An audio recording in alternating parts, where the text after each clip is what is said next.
Hey 3D design masters, today I will show you the most underrated yet magical feature in TinkerCAD, the cruising tool.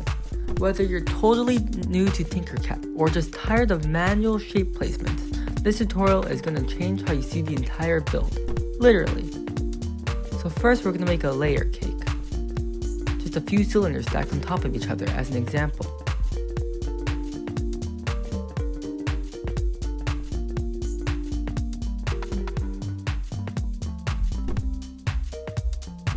If you want something to go on top of this, what do you do? Say you need a cone. Instead of manually dragging it, just press the C key. And now you're in cruising mode. Cruising mode is much easier to move items around. It slides items around faces. And once you're out of cruising mode, it gives that item a new work plane that you can move on.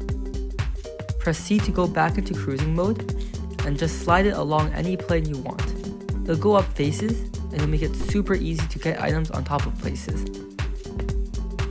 Like here, instead of having to manually move this triangle up, you can press the C key and it'll automatically just slip into place.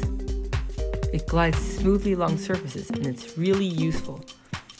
This will take your design to the next level by making your designing much faster.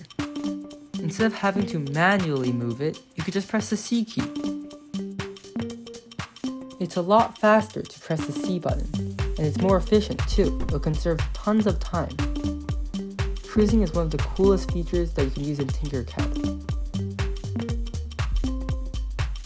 Here's a quick time lapse of me finishing this layer cake with all the triangles using the cruising tool.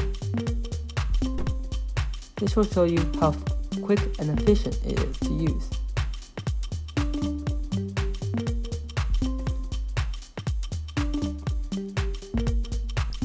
And there you go, the cruising tool. Simple, fun, and seriously game-changing for beginners. Smash that like button, tap subscribe, hit the bell, and drop a comment below. What feature do you want to master next? Keep cruising, creators!